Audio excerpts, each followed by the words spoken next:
Hey, what's up, everybody? So I know it's been a long time since I've posted anything really, and uh, and I'm here to fix that. I want to start making videos again, but obviously time will tell if I keep going. But basically, I liked kind of chronicling my build before, and a lot has happened. Like a lot has happened. So I wanted to kind of make this video to update everything. Um, get kind of everybody up to speed. I'll make subsequent videos where I'm sure I'm going to repeat a lot of the information, but I figured make one big video now. Well, big, we'll see how long it actually is. Um, that explains the whole deal, what's happening with the car. It's right here on the other side of me. What other things are happening car wise for me, which there's a couple. And yeah, so let's dive into it. I don't know where to start, but we'll figure it out. So there's, well, what's left of my Datsun. Um, Let me give you the quick version of what happened. I found a bunch of rust while I was looking for more power. Actually, start from the top. Summer of last year, I found this RB26. It was a good price. It was local. I picked it up. It was not in this condition. It was completely. If I have any pictures, I'll put them in. But I don't think I do. It was all beat up, and it had a lot of damage inside, like scoring on the cylinder walls. Over the past year, with some help from a shop, I've gotten it rebuilt, and I've also gone ahead and done the upgrades that I wanted to do to make it good for me. So that's a single big turbo, a Garrett GTX 3582R, some injectors and a fuel rail donated by a good friend. I'm running the stock intake, um, painted the valve covers, and it's got forged internals now, so it should be good for quite a bit of power. ATI super damper, CX Racing oil pan to convert it to rear sump. You can see there. McKinney motor mounts, Greddy oil filter adapter or oil cooler adapter.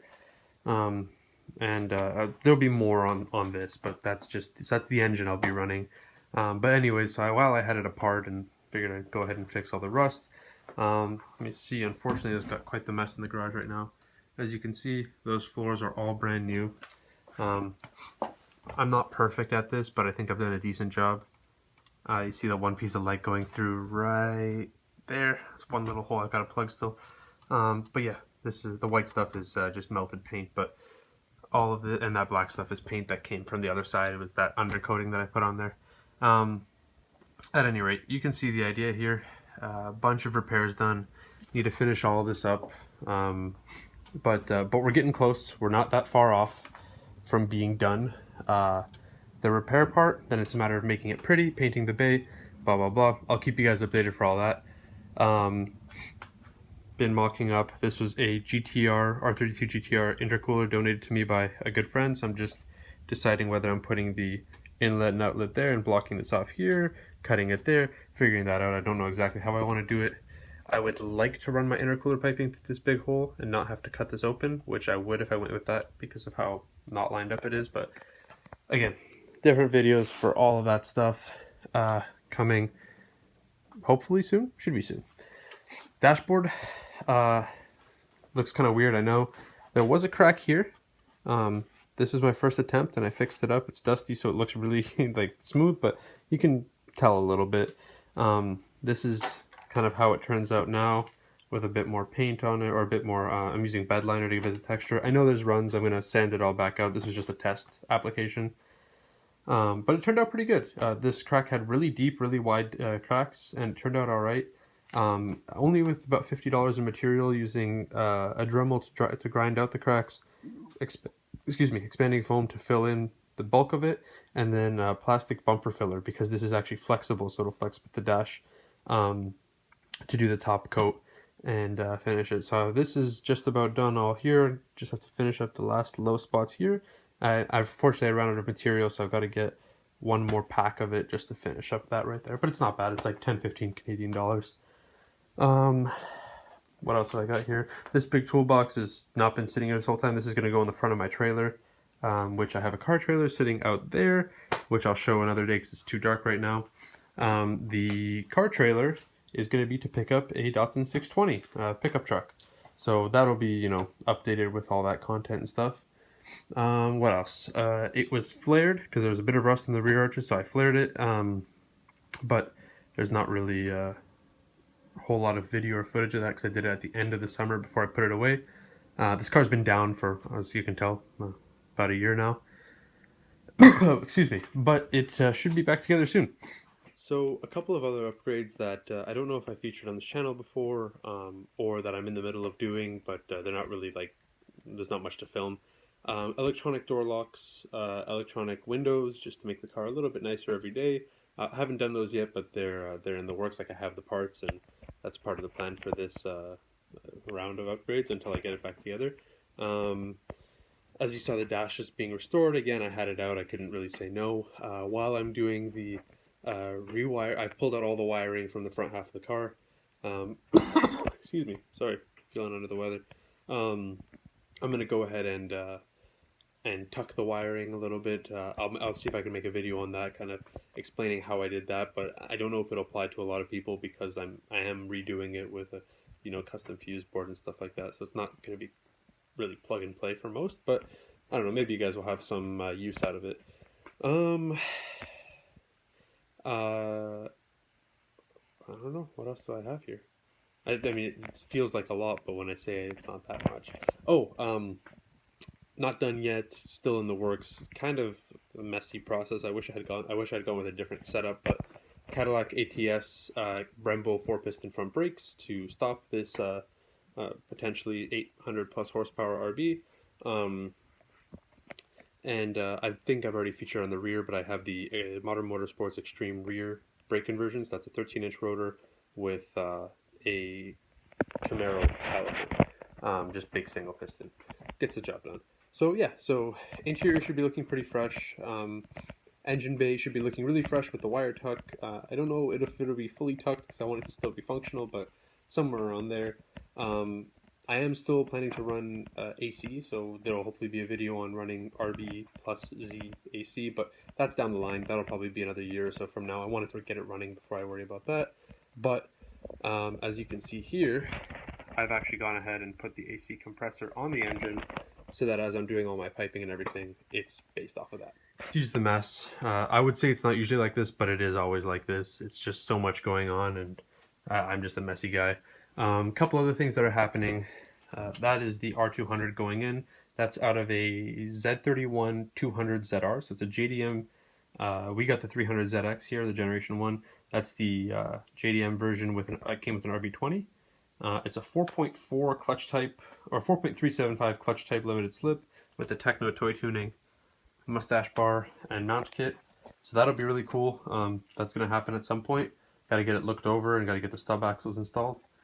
Those are the Brembo Cadillac brakes. This is a Rebello stroker crankshaft, and up there is the rest of the Rebello stroker kit for a 3-liter out of a L28 Datsun engine. That's not happening anymore. That's actually up for sale. Should be gone pretty soon. It was just an idea. It popped up and I wanted to hop on it, but it's just, I didn't end up staying with the engine. I would love to do it one day, but not right now, not with this car. This car is going to be a high power, fun street car. Now you might see over here, what's going on? What's with all this stuff? Why did you become a hoarder? I don't know, I guess I've always been a hoarder. That tranny, don't worry about that, that's a buddy's. This is an SR20 DET out of an S15 Sylvia Spec R. It's got some cams in it. I literally just picked this up last night. The guy was selling it for super cheap. I couldn't say no. And that'll probably go into the Datsun 620 truck. So, you know, subscribe if you want to see content on that. And then lastly, this is the CD009 out of a, I think, 2005 Infiniti G35. A friend gave it to me because it was broken. I opened it up, found the broken shift fork, fixed it, and then I got the necessary modifications. So the bell housing is milled down, have the Collins adapters adapter, and then I've got the I think in here is like the throw-up bearing that I need and stuff like that.